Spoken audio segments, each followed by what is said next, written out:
Peyton. There it goes. Boom. This is Mike Guardia, and you are watching the Break It Down show. Yes, indeed, man. I appreciate you coming on. This is the first. My last guest yesterday, we had a scheduling conflict. So this is actually the first show that I've done since my brother passed away, and I was just telling you about that. And it's a bit of a bummer. Using this show as a means to kind of just anybody who wants to support my family, and this is the help that we're asking for, is just go to our GoFundMe page. If you just type in Eric J. Turner GoFundMe, it should come up. If you go to my social media, you should be able to find it pretty easily. But that's our ask, trying to get them through this time so that we have a lot of help in town, fixing garage doors and sinks and all that stuff. I got that covered, but we're just trying to make sure they get to stay in the home and just give them some financial stability. And so if you guys are inclined to help out my family, it would be great. And I know my brother would appreciate it. Plus, he gave me the job of looking after things if he passed. You know, you have that. Like, I'm sure you had these conversations like, if I die, I want you to. Well, it happened. And we didn't take it seriously enough because I don't know what on earth to do. But that's a sad opening, man. But I want to get to talking about your book. And, man, I always appreciate you coming on. And I got to say this out loud to you. You write a lot of books, man. I mean, I've talked to a lot of authors, but it's like I turn around and I'm like, Mike's got another book out. Wow. Yeah. Well, I say half jokingly that it's the only thing that I'm good at, but I do want to reiterate my condolences. Pete, I am so sorry to hear about your brother. I'm so sorry for your family's loss. Just know that on my end, I'm pulling for you guys. Yeah. But yeah, man, it's tragic. You know, we're military guys. Yeah.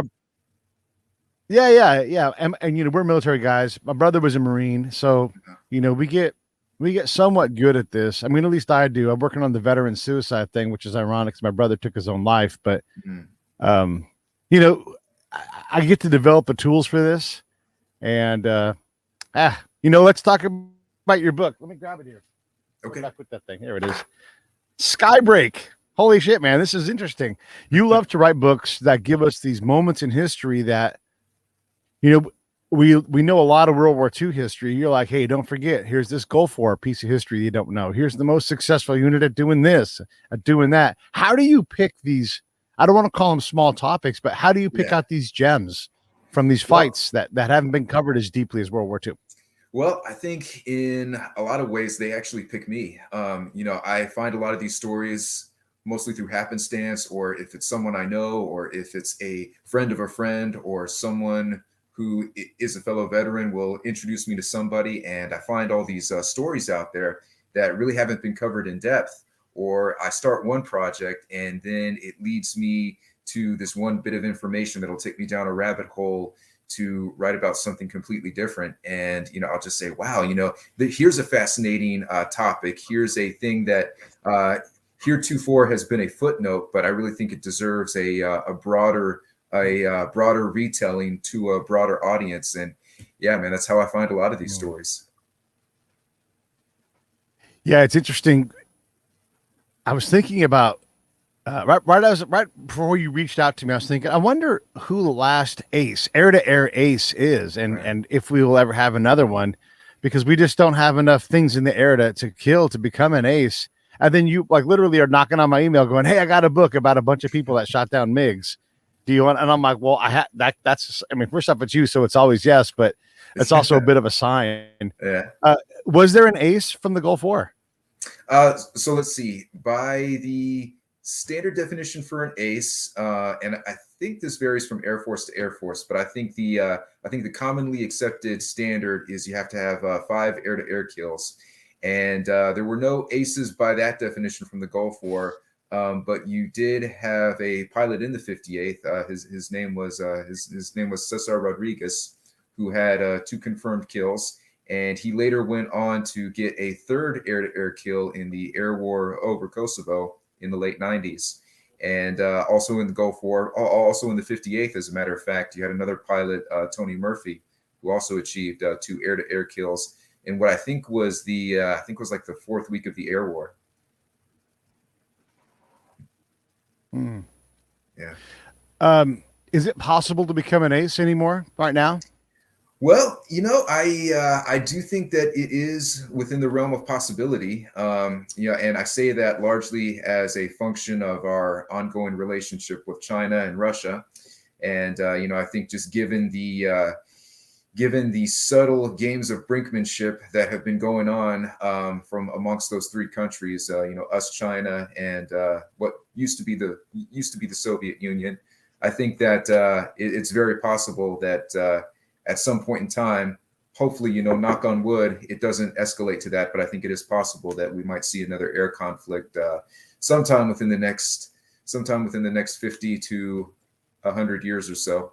But I think the way things stand right now in 2021, it's probably a far off thing on the horizon. I mean, the last air-to-air kill that we had, coincidentally, was back in 2017 when a Navy F-18 shot down a Syrian, I believe it was a Sukhoi Su-22.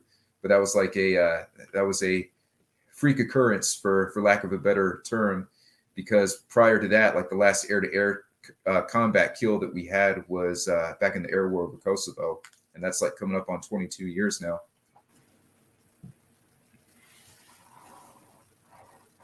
That's crazy. Kosovo was Yeah. 22 years ago. I was in Bosnia 25 years ago. I mean, it's I know, right? It's time goes by so fast.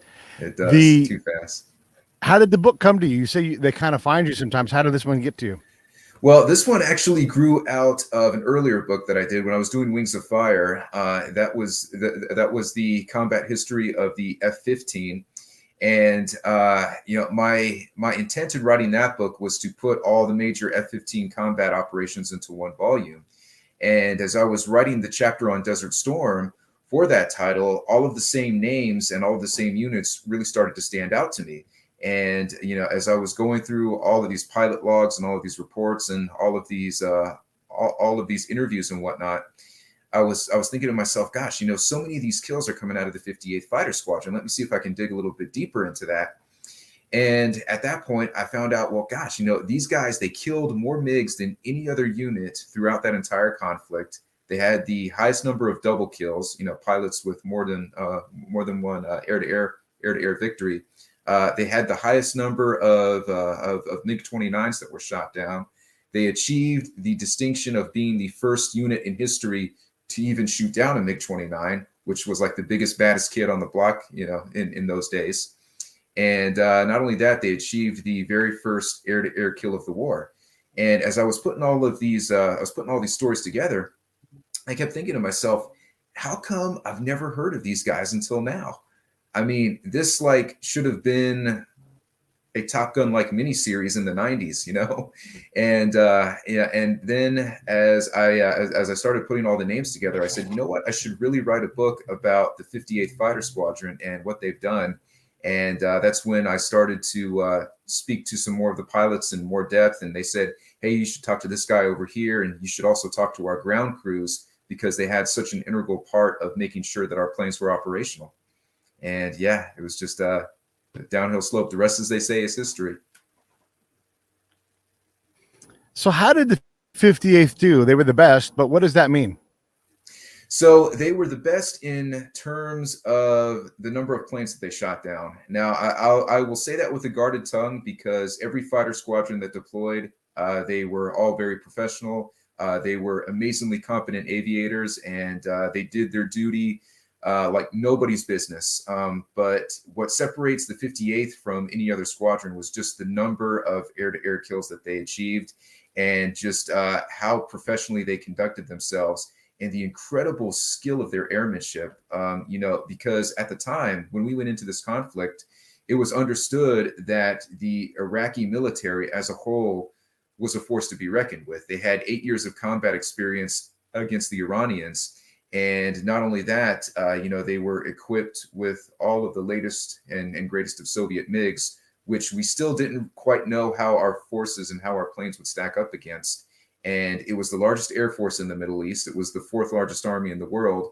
And the last conflict we had seen at that point had been Vietnam. And even though we did well in the field, that conflict really didn't end too well for us. So, just going into a fight where we knew quantitatively the odds were stacked against us, for us to just have these green pilots, blowing these Iraqi MiGs out of the sky just left and right, really underscored how amazing our forces were, and in many ways still are. But it was just what they did, what they accomplished, and not only that, how operational that they were able to keep their jets. I mean, throughout the entire conflict, the maintenance crews were able to keep the squadron at a 98% readiness rate. And to any of your listeners out there who can't really put that in quantifiable terms of military life, hey, even in peacetime, getting any unit at a 98% OR rate it's like impossible. It takes an act of God to do that. Yeah. Yeah. This is a big point, and it just goes to the greater conversation about Afghanistan. I know what we're bothered that all this equipment was left behind, but one, most of it was Afghan National Forces equipment, and two, good luck keeping any helicopter in the air without a very expensive maintenance program, and there's constant attention to detail. 98% is not the norm. Stuff breaks in combat, these things are very, very, it's like a Formula One race car. Look at anything happens to that thing and it's out of the race. That's how it is for, jets, especially. Yeah. And one thing that I noticed, even in my experience as a tank commander, is that somehow the tanks seem to break more when they're standing still than when they're actually moving. Yeah. So I can only imagine what it's like for jet aircraft. Yeah, I was on a helicopter that broke in Bosnia, and they're like, I think we're gonna be okay getting home, but let's cut the mission short. And it was sort of my mission. I'm an E4. They're like, it's your mission, so your call. We'll continue if we can. We'll probably be all right, but we advise that we don't. And I'm like, yeah, I'll take your advice. Let's get out of the broken Black Hawk. 98%. What would you say is normal? Like, what is like, hey, Commander, that's a good job. Not like, holy cow, let's, ahead of your peers, but what's good? Okay. Well, good in my experience was anything over 90. Acceptable was anything from 80% to 90%, but 90 is at the very least what you tried to strive for. In any unit that I served, the highest that we ever got at the lower end of our op tempo scale, the highest end that we got, I think, was about 94 or at most a 95% rating. But that was when we had a lot of money, and certainly nothing to the degree and the ferocity of Desert Storm. Yeah. Flying around in a desert with dirt everywhere tears things apart. It literally wears out prop blades on jets, helicopters, everything. Right. When you look at their success, okay, so look, you're a tanker guy. I'm a guy that went out on patrols all the time. They're terrified of being on the ground. Helicopters, they don't want to be on the ground at all. But yet that's where we live, Right. How would you characterize what it means to be a jet fighter who's in combat air to air versus what guys like us experience? Well, I'd say that each has its own unique difficulties, because as the pilots were describing all the training iterations that they went through and how they had to manage all of the different aspects of the airplane while it was in flight and try and stay cognizant of where they were positioned in a formation. And not only that, you add a certain degree of head work when you incorporate the third dimension into your operations. For guys like us on the ground, we have to worry about what's in front, what's behind, and what's on the sides. But when you add that third dimension in there, going up or down, there are different things that factor into your operational calculus, as they say. And I'd say that the biggest thing that a pilot fears is going from the sky to the ground before he's ready to do so. Because it's a tremendous head game to keep the plane in the air and to maneuver it against another enemy fighter and be able to interdict a target. But when the fighter is if a fighter is downed and a pilot has to eject, well, when he's on the ground, he's vulnerable, and he is comparatively in, I think, a much worse position than we are, because typically all he's going to have with him is his standard sidearm, either a Colt 45 or an M9 Beretta. And he's not going to have the same support mechanism that, say, a soldier does on the ground, because when you have one soldier, there's going to be at least a platoon surrounding him. And a part of in terms of the fight, what kept these fighter pilots up at night? Like, what was their big concern? Right. So this was actually a shock to me because my own experiences in the military tend to go contra to this. But they actually encouraged the use of prescription drugs. And part of the Air Force pharmacopoeia at the time, at least, was that in order to keep pilots functional and also in order to regulate their body functions and their sleep cycles, they would give them a series of what they called go pills, and then they would also give them no-go pills. So a go pill was essentially a caffeine pill, and I think I'm remembering that correctly. It could have been some other drug, maybe similar to Adderall, but it was designed to keep the pilot awake and it was designed to keep him alert.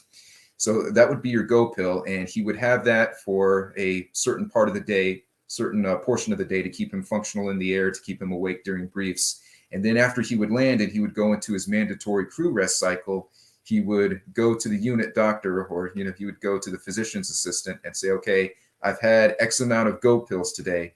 Now I need to have my set of no-go pills. And the no-go pills would be something like Restoril, or I think maybe some of the garden variety brands of Lunesta, but a pill that would essentially force him to go to sleep. It was a sleeping pill. And that would allow him to turn off, because even after you've been awake for 12 or even upwards of 24 hours, it takes a long time for the adrenaline cycle to effectively leave your body, and it takes you a long time to be able to shut down effectively to rest for the amount of time that you need. So that's what those pills would do. They would keep him awake on one end, and after he was ready to go to sleep, he would take a sleeping pill. And that's what kept their circadian rhythms on a solid cycle. Gosh, I guess we don't do that, right? We just sort of stay up for 16 to 20 hours and then, take a cat nap here and there. And we survive on, we're not driving an airplane that's got to stay in the sky, and I'm not saying they work any less than us, but we just work in a completely different world. Right. I mean, I think the only things that I ever got in the field in any capacity, if I wanted to stay awake, I would have some coffee. And if I needed to go to sleep, I don't know, maybe take some leftover Motrin that the doc had given me for an earlier injury, because they say Motrin and water in the Army can cure anything. Yeah, that's true. I've taken a lot of, I need a Motrin right now, actually. Yeah, that's interesting. So in terms of readiness, how was the Iraqi Air Force? I mean, they're not going to be 98%. And then what was readiness for them? Because I imagine they would fly anything that was able to put out heat out of the back tailpipe. Right. So the Iraqi Air Force now, as far as the Iraqi military was concerned, the Iraqi Air Force actually had the most professional cadre within any of Saddam's forces. A lot of the Iraqi pilots, they had either been trained in America or they had been trained in the Soviet Union. And a lot of their technical crews were very much privy to all of the top training aids. And the Iraqi Air Force, it perennially got the most money out of the Iraqi defense budget. So they were pretty competent in terms of their maintenance, but they were lacking really in terms of their flying skills. And what I noticed in all of my interviews with the pilots from the 58th whom I interviewed, they had a lot of prior experience working alongside Arab pilots, either as instructors who were teaching Arab pilots over here, or they had done some joint maneuvers with, like, say, the Egyptian Air Force during any one of the joint exercises that they did.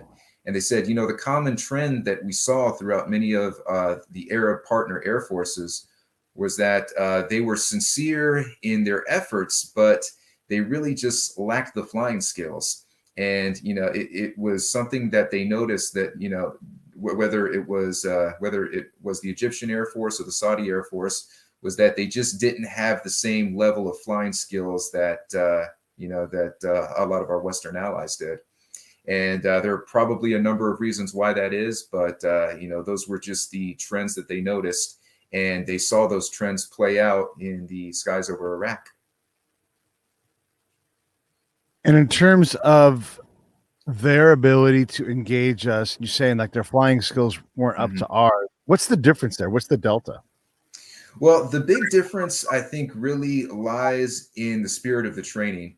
What I noticed in the Army and what was echoed to me by a lot of the Air Force pilots that I interviewed was that in the American spirit of training, there's a very heavy emphasis placed on the initiative of the individual, and that there is a lot of room for flexibility. There is a lot of room for independent decision making given to the person who has the most real time knowledge of what is going on right in front of him.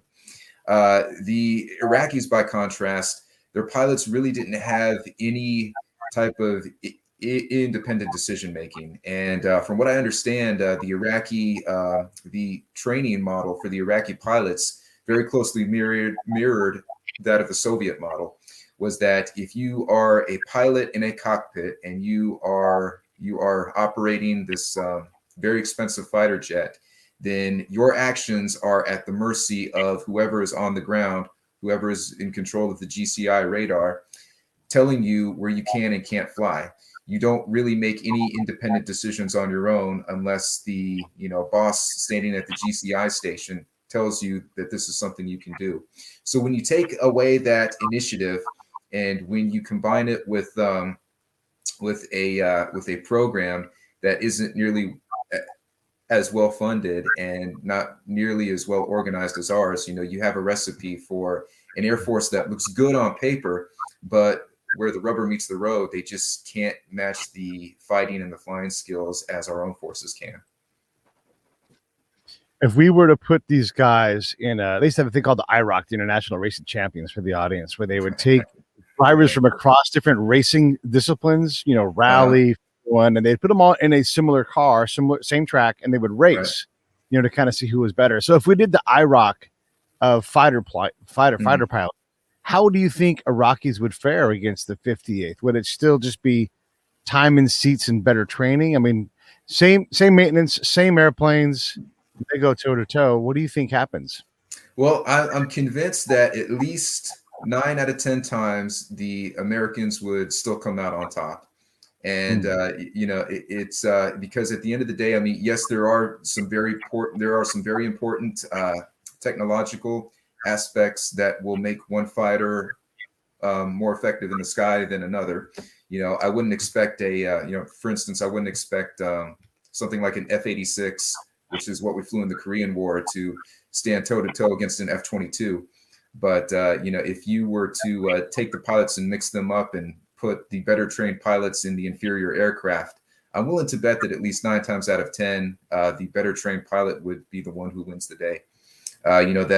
That remaining 10% being a factor that's attributed to a lucky punch, courtesy of whatever technological edge the poorly trained pilot has.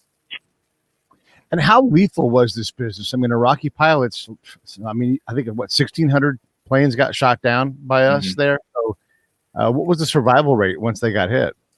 Well, the survival rate for the Iraqis was pretty much nil. And I think that's why the Iraqi Air Force folded as quickly as it did, because the most operations that you saw from the Iraqi Air Force really occurred within the first 5 days to 2 weeks of the air war. And there was a precipitous drop off after like January 27th or so, where the Iraqi Air Force just tried their best to stay out of the sky because they knew very early on, well, gosh, I mean, we're sending what is supposedly the best and brightest of our pilots into the air, and less than a handful are actually coming back from these missions. So let's try to keep our heads low to the ground and save what's left of the pride of Saddam's air fleet.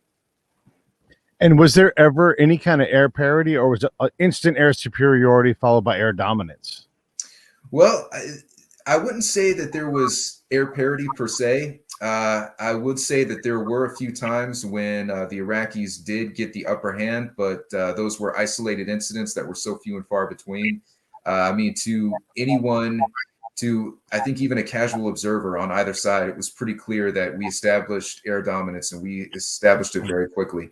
Not so much a function of our fighter jets per se, but our fighter jets working together with all of our ground attack aircraft, with our strategic bombers, with our surface-to-surface missiles, cruise missiles, and just every air asset that we had in the air at that time. I mean, there was very little hope that the Iraqis would last more than 2 or 3 weeks in a toe-to-toe air campaign.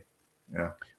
Was there any surrendering of MiGs from the Iraqis to the Americans? Not per se. What did happen was that when American ground forces went through, they were able to wrangle a few of the MiGs and the Sukhois that had somehow escaped the bombardment. But interestingly enough, what happened to a lot of the Iraqi MiGs and Sukhois was that they weren't surrendered to the Americans, but in a matter of speaking, they were surrendered to Iran. Because after about a week or two of air combat, some of the Iraqi squadrons said, I think the only way we're going to survive this conflict is if we fly our fighter jets into Iran and we hide under the blanket of Iranian neutrality and just try to wait the conflict out. But I think the humorous irony in that is that the Ayatollah Khomeini ended up keeping a lot of the Iraqi fighters that were ultimately sent to his country. And he said, you know what, I think I'm going to keep a few of these. Consider them part of your war reparations for the Iran-Iraq war. But oddly enough, the only planes that he ended up giving back were like these rickety old Su-25s that I think at that point had been like a decade behind what the latest ground attack aircraft should have been. Yeah, that's kind of funny. And what about pilots themselves? Were they sneaking out of barracks and heading over to the lines and surrendering? Well, not that I know of. What I do know is that a lot of pilots were not at all eager to get back in their planes and fly on what they knew would probably be a suicide mission. And a lot of them were very desperate, hoping against all hope to get out of Iraqi airspace so they could, hopefully be accepted on more gracious terms by the Ayatollah and his Air Force. As a matter of fact, that's one of the reasons why the 58th Fighter Squadron started doing air patrols along the eastern border of Iraq, because they said, well, gosh, if these guys are going to Iran or going to Syria, we don't know if or when they're coming back, but let's ensure that it's not a possibility, because if the plane doesn't make it across the border, we know it's not going to come back. Yeah, that's real interesting. I had never thought about all of those aspects of it. I mean, I'm a guy that works on the ground, so I think about the ground part of it. What stood out to you as a tanker, former officer? What stood out to you is like, it just never occurred to me that would even be a thing. Well, gosh, there was a lot. I think one of the things that I took for granted, and I'm almost shocked to hear myself say that, but one of the things that I never really considered was just how much legwork and how much brain power goes into keeping all of these jets operational. Because I remember when I was serving in a mechanized unit, I mean, the maintenance apparatus to keep those assets in motion is just incredible. I mean, there's so many man hours that go into it. You have so many different moving pieces, so many different personnel specialties. And I think there's a broader trend, both in and out of the military, to take those support personnel for granted. And just the level of, I really think the level of technical expertise and the amount of time that they put into it was something that I had never really considered before. And not only that, just the amount of training that goes into making a fighter pilot be as proficient as they can was really something that I had never considered. Because, there are certain formations that you have to do, certain airspeeds you have to regulate. There's a certain geometry that you have to set up. And you also be cognizant of, aerodynamics, air physics, and stuff like that. It really, truly is a thinking man's game, far beyond, I think, what any movie could ever portray. Yeah, you're right. I mean, as I've gotten older and gotten away from the very tip of the spear, I realized just how big and important this spear is. And right. We had this thing in Afghanistan where the supply, and we're going to have a conversation about this pretty soon. The supply lines were clogged up for reasons that had really nothing to do with combat. It was all about money and influence and political games. And that caused a shortage of chips and dip. And I don't mean dip like, dipping chips, and I mean like in your lip dip. Right. That drove us slightly a little bit more crazy. You know, like it was a significant thing. Like, how come I can't have some nachos right now? How come the guys that dip, they live off of that stuff, They you do. know, and the logistics part of it is massive, keeping things in the air and the amount of time and the expertise. I mean, people blow up contractors all the time in the military, but if you've worked on whatever jet engine it is and you're a master of it, you know, we need you on the outside to come back. We don't need you in the Army anymore or the Air Force anymore. We need you to come back with your expertise and hold that and make it valuable, because you got to a place where you can make that jet work. You know the tricks, you know everything about it, and you also can get through the new problems sooner. But that isn't exactly how the Iraqis do things. No, it was a very top-heavy management, and it was, and really, I mean, I say management in only the lightest terms. It was more micromanagement. It was a very top-heavy bureaucracy that not only discouraged initiative taking, but really didn't have the discipline to maintain those cyclic systems that you see in our military today. You know, I mean, there was far less accountability within the Iraqi defense structure than there is in our own military. And, you know, it's really those metaphysical aspects that can make a strong military versus a weak military. Yeah, you have equipment, but if you don't have those systems in place to maintain it, and people who are being held to a cyclic standard to make sure that things are working properly, you know, it's just not going to work out for you. Yeah. The book is called Skybreak. Oop, there it goes. Skybreak. And it's the 58th Fighter Squadron. Their actions in Desert Storm. They are the most plane shooting downingest squadron that we had. And you guys should get that. There's an Amazon link on the screen right now. It'll be in the show notes if you're listening on the podcast side. And you guys definitely, that's how you support Mike. Your books are getting everywhere, man. My man Dickie here has been chatting with us. He's like, I accidentally bought a couple of these books through my other stuff, like without even knowing who you were. Okay. You know, marketing of the books, like, oh, I love this, I love that. So there's people out there that are discovering your books because you are in book clubs and, you know, at whatever, you know, war college is available. That's pretty cool, man. What do you think about that when your stuff is being read and consumed and people don't even know who you are? They just know that they love that book. Well, that at the very least tells me that I'm doing my job as an author. You know, I mean, it is such an incredibly gratifying feeling for me to have a book out there that will connect with somebody. And if they can put it down after reading it and said, you know, hey, this was well worth the investment of my time. It was a good story. I learned about not only this particular conflict, but I learned about the people who were in it, and the people were presented in a way that made them relatable to me. I mean, that's probably the greatest feeling that an author can have. And, you know, of course, to see it in places like the Army War College or even at the Air Force Academy, it really lets me know that I'm doing something that's benefiting others out there. I want to go back and talk about the logistics of keeping airplanes in the air and fuel and all these things. Right. In my imagination, these guys just get in and drop that afterburner and just fly fast as hell all over the sky. Yeah. But it's not really reality. I mean, you've got to conserve fuel. There are speed limits, and there's all kinds of restrictions to keep that plane in the air as much as possible. Correct. You know, and as a matter of fact, that underscores just how much of a concerted effort it takes really to keep all of these air assets in the air, and really just how many moving pieces they are. Because, you know, you'll have these fighter jets, or you'll have these strategic bombers that are out in the air. But, you know, for every frontline fighter or bomber that you see out there, you're going to have at least half a dozen other airborne assets that are miles away that are supporting them in some form or fashion. You know, you have the aerial refuel tankers, for one, that are doing these racetrack patterns, you know, and the pilots just have to be fighting off hours of boredom because, you know, all they're doing is flying in these circles, and then they wait for a radio call that said, hey, you have a flight of F-15s over here that are running low on fuel, so you have to sync them up to get their fuel.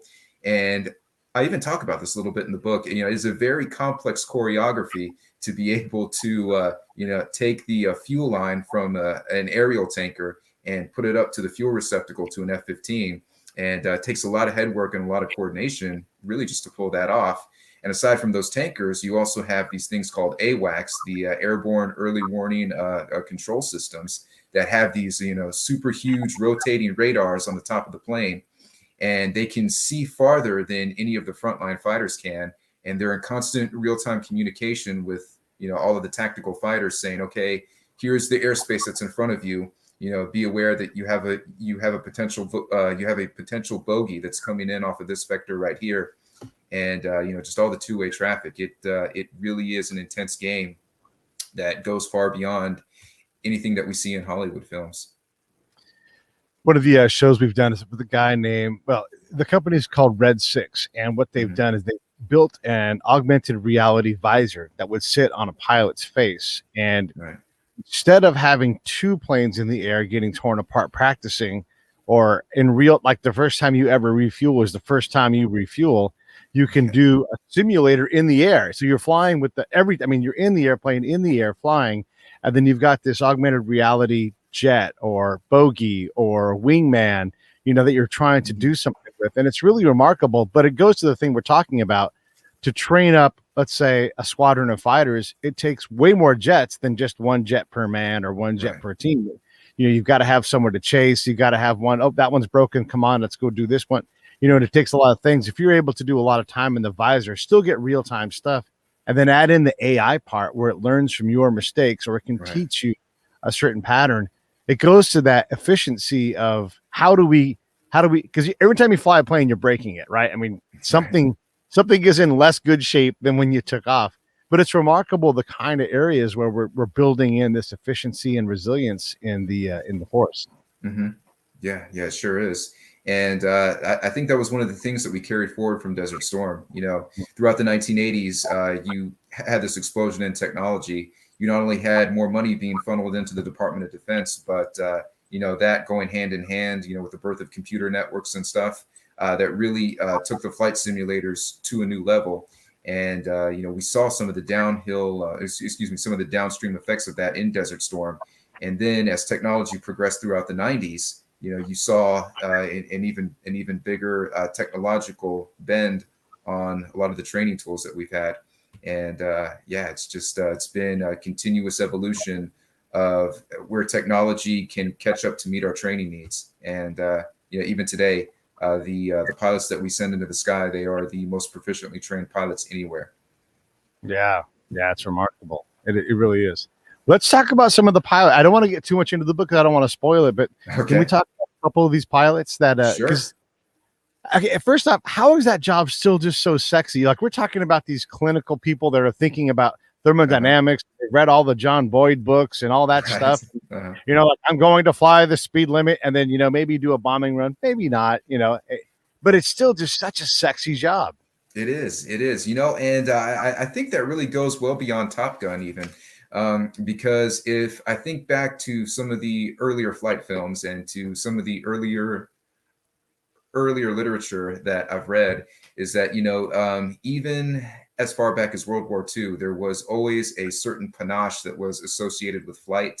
And there was always a certain, for lack of a better term, I'll say that there was always a certain sex appeal associated with being a military aviator. You saw that, from the P-51 pilots in World War II, the B-52 bombers at the start of the Cold War, is that there's always been a bit of a romance associated with it. And I think that dovetails into a lot of deeper psychological aspects that we as human beings have, because we know that we are bound, we are essentially bounded by gravity. We don't have the capability to fly ourselves as human beings. We don't have wings.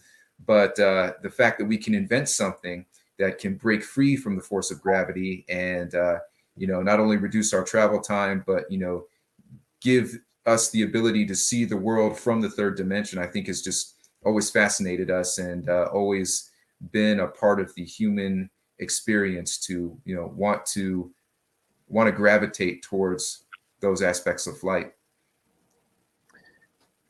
That, and I don't know if you've experienced this on the ground, but watching an air asset fly overhead and cover, like a Kiowa, and listen, for the audience, a lot of times Kiowas are really not much more armored than like a traffic helicopter. You know, they'll Right. fly, you know, like it's really not all that. It's mostly a radar platform. But when that thing flies overhead and you cannot hear a Kiowa approaching, it's not like a Black Hawk that you can hear from miles away. Those things approach, and if you're in an Afghan village, everybody, the Americans are like, yeah, it's in a helicopter, no big deal. But those guys, civilians, everybody, they just go to the ground because they don't know what just happened, because they've always lived in this two-dimensional world. Right. It is, I mean, have you experienced that at all in combat or in the field? No, but the closest thing that I did get to it was, I remember some joint operations that we were doing outside of Fort Bliss, and it was the first time that we were integrating some air-land assets, and it was where we were having a direct two-way comms with the Apache attack helicopters. We were testing some new mounted soldier system out there. And it was the first time that a lot of us tank commanders had any real-time communication with any air asset at all. You know, this is something that was typically reserved only, you know, for the air cavalry, or, you know, maybe in some of the legacy ACRs. But yeah, so it was definitely a new experience for us. And just to see and feel what that Apache helicopter was capable of, you know, it made me a lot more appreciative of our rotary wing assets. And I kept thinking to myself, man, I would not want to be on the business end of one of those one of those Hellfire missiles, or any variety of munitions that the A864 can shoot off. Yeah, I mean, can you imagine if you're on the ground and an A-10 is defending a unit, and you know, and then an Apache shows up, you're just like, yeah. Oh, it's horrible. I've seen fast movers approach a fight that we were in, and they come in, and I can't accurately describe how ferocious and impossible it is. I mean, this one came in supersonic, so you don't hear it. Yeah. And then it did its damage, and before we could even hear anything, it was gone. And you heard everything, and it was like leaving. It's like, you're like, but that thing's gone already. And so you literally we had no idea, you know. Luckily, it was on our side, but terrifying when that stuff shows up. Right.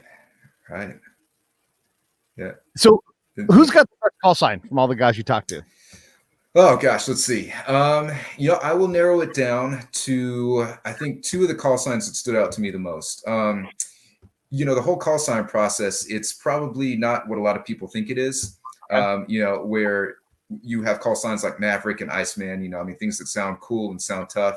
It's very rare that a pilot gets to choose his own call sign. Normally it's something that's given to him by his classmates in flight school, or, you know, probably a unit commander. And it's done based on something that they know is going to get under the pilot's skin. They say, you know, hey, you know, I'm going to give you a call sign that's either based on your name, or it's probably based on how you look, or some epic screw up you did that nobody's ever going to let you live down. So one of the call signs that really stood out to me was a guy named Tony Murphy, and his call sign was ET. Now, for all the viewers out there, he bears absolutely no resemblance to the Hollywood alien. Okay, he's actually a very nice looking guy, but he got the call sign ET because one night at a bar, for one reason or another, he couldn't get a ride home, so he had to call his wife to come pick him up.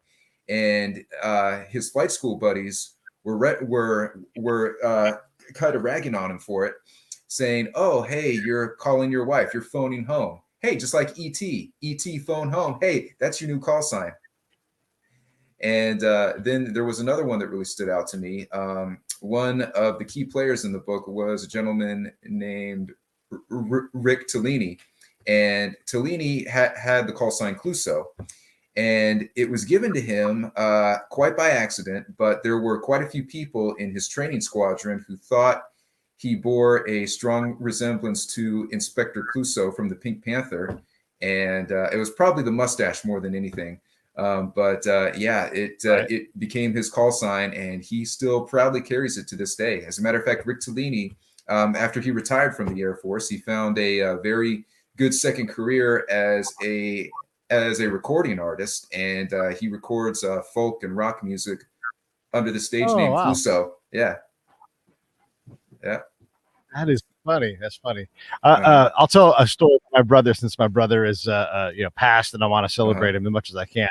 When he Right. was in the Marines in Okinawa, they had a fellow Marine that just like wouldn't put sunscreen on, and then his commander's like, "Put sunscreen on," so he had to put sunscreen on, and he kind of half-assed it, like like young Marines might do, and he got sunburned and in places instead of just like all over or not at all.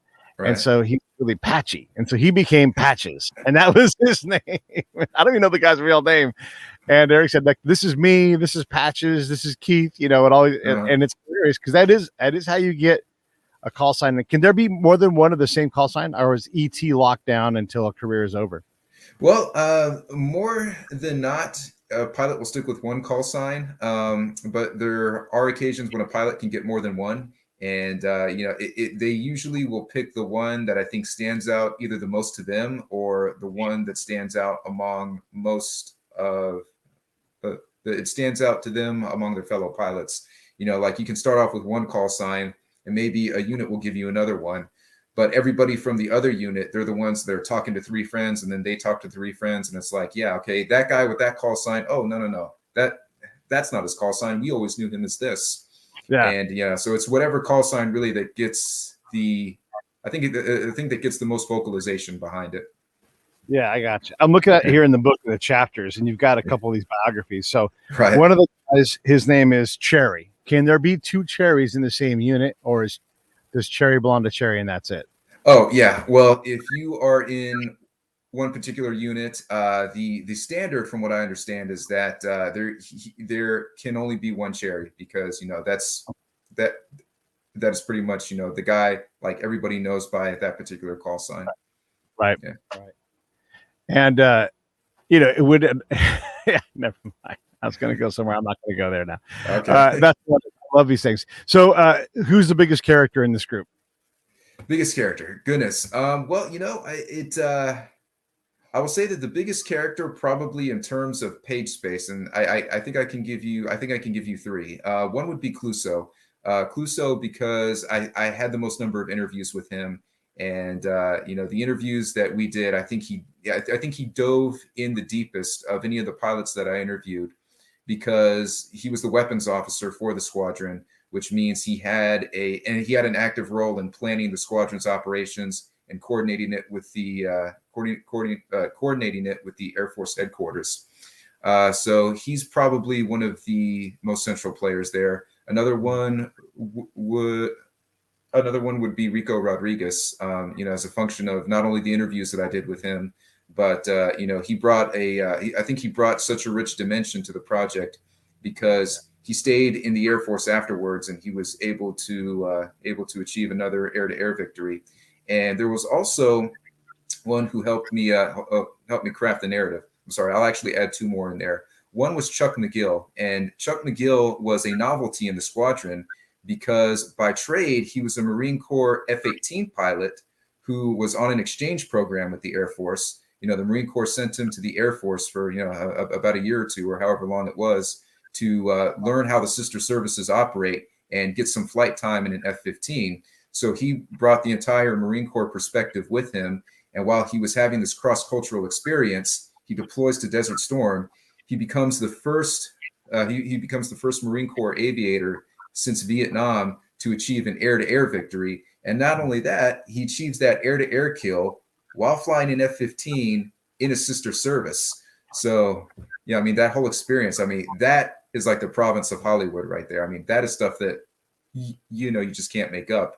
And his wingman, I'm going to include him in here too. His name was Mark Areola, and he brought a young pilot's perspective to the table, because he was still a lieutenant, and he was only just a few years out of the Air Force Academy when they deployed to Desert Shield. Excuse me. And just from looking at it from his perspective of a young lieutenant who's taking everything in, he's trying to learn the whole culture of being a fighter pilot. Having that fresh face perspective really, I think, adds a rich dimension to the story, because wars typically, they are fought by the young soldiers who are on the front line, and what they bring to the table, how they reconcile their prior experiences to the experiences happening in front of them, I think is just incredible. Yeah, you're right about that. Yeah. Yeah. And Rico Rodriguez is also a good name for someone for a Right. Hollywood pilot. Yeah. And I guess for the audience, more than anything else, if someone does have an air-to-air kill, where is that captured on their uniform, on their airplane? How is Yeah. that accounted for? Yeah, so anytime a pilot achieves an air-to-air victory, what they do is they stencil something on the side of his aircraft, and that same emblem will follow him in whatever aircraft he occupies and whatever successive assignments he has. And it will be a stenciled symbol that will represent not only the type of aircraft that he killed, but what country it belonged to. For those who achieved air-to-air kills in Desert Storm, you would have green stars that were painted on the side of the aircraft to denote how many enemy kills they had. And invariably, it could either be a green star or it could be the emblem of an Iraqi flag. And then in small stenciled letters under it, it would describe the type of airplane, like MiG-23 or MiG-29 or whatnot. And that's been the standard, even going all the way back to World War II, where some of the Allied pilots would stencil in swastikas on the side of their aircraft to denote how many Nazi planes they had shot down. I'm offended by that. What was the weapon of choice to shoot down an Iraqi jet? So invariably, it could be an AIM-7 missile or an AIM-9 missile. So you had one that was radar operated, and then you had another one that was heat-seeking. And both were incredibly effective at downing any variety of aircraft. But for the heat-seeking missile, you had to be careful with how you employed it, because if you were a little too close to the ground, if you were at a lower altitude, because it was a heat-seeking missile and you were fighting in the desert, the heat of the desert floor could offset the sensor, and it could make the missile vector down into the ground. Or if you fired it at a target while you were facing the sun, the missile would actually lock on to the heat of the sun, and it would burn out as it was trying to chase the big orange ball in the sky. Yeah, you don't see that on the movies either. Ah, damn it! No.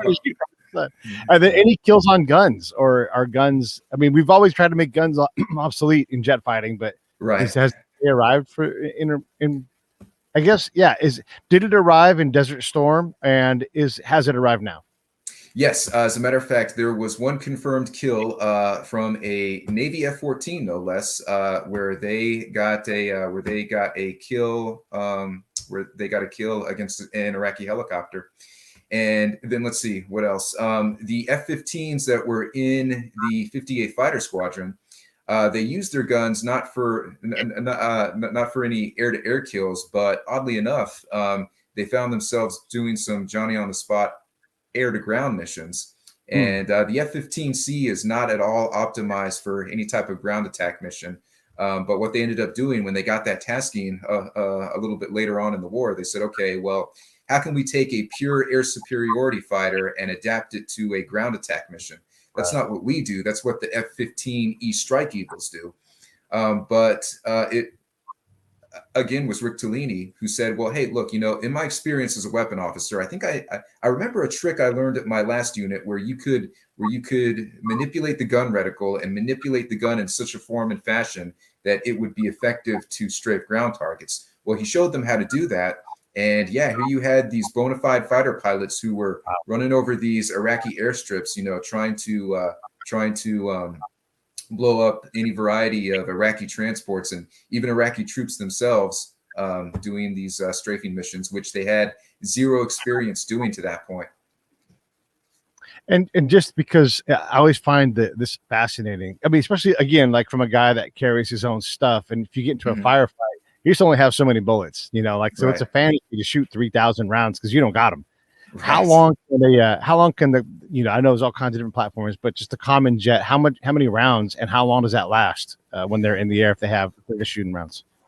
Well, let's see. The rounds can typically last for anywhere from a dozen to half a dozen bursts, and the gun is seen as a supplement, and it's I think in more ways than one.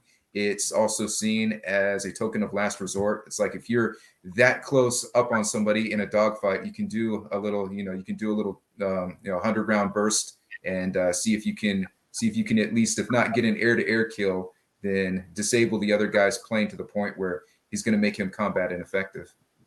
Yeah. But it's remarkable when you say that, like this is not an hour straight of shooting, and you wouldn't want that much in your plane anyhow. You know, it's very short bursts. There are 100 rounds, but you only have so many rounds in there. And it's just shocking to me how little, you know, like a common firefight. Yeah, they can last a long time, but most of them are fast because we're not ammo super fast, at least on the other side, because they don't have the kind of discipline we have. What's that for you? What are you working on now? All righty, so let's see. So my next project is actually coming out here in the next few weeks. It is the biography. It's one right after the other. Like I said, this is the only thing I'm good at, so I got to capitalize on it. All righty, so the next project for me is a biography on a gentleman named Paul Gorman, and the title of that book is Danger Forward. I think I might have mentioned him a time or two on the show, but Paul Gorman's claim to fame: he is a 1950 West Point graduate, distinguished himself in combat as a young lieutenant at Pork Chop Hill, commanded American forces at the Battle of Bong Trang in Vietnam, and immediately after that, he became the principal architect of what we now know today as the Pentagon Papers, and the, you know, all the stuff that erupted in the aftermath of that. He served on the Paris peace delegation to try to broker a peace agreement between the U.S. and North Vietnam. And fast forward to the 1980s, he is now a general officer, and he takes command of U.S. Southern Command, which is the body responsible for all military operations happening in Latin America. And he takes command of Southcom at a time when we were supporting the Contras in Nicaragua, when we had troops in El Salvador, and also when we invaded the island of Grenada. So all of the biggest brush fire wars and operations that we had going on in Latin America throughout the 1980s, he was there overseeing all that. So just an incredible story behind this gentleman, great warrior scholar, and one who I think has not gotten even half the credit that he deserves by the broader public. I love it. I love it. I love that you're doing that. What this is your latest book, right there, Skybreak, the 58th Fighter Squadron in Desert Storm. These guys are the most shootingest, downest Iraqi plane killing unit that they had in America. We got to get you to cover the mighty 165th Delta company of spies deploying in Bosnia at some point. Get some spy conversation going on. That would be fun. My pleasure. If I can interview you for that, Pete, all the better. Yeah, that's easy. I'll always rock and run my mouth about what I've done. All right, let me run this. Stand by for one sec. Hey, thanks for watching the show. I really appreciate it. Right here, you can subscribe. Please do that. It makes the show grow. Hit that notification bell so you know which incredible guest is coming up next. Down below is the PayPal link. You can put a small subscription in. That is an enormous help. All that money goes right back into the show. And then right up over here are the next episodes you should listen to, curated by yours truly.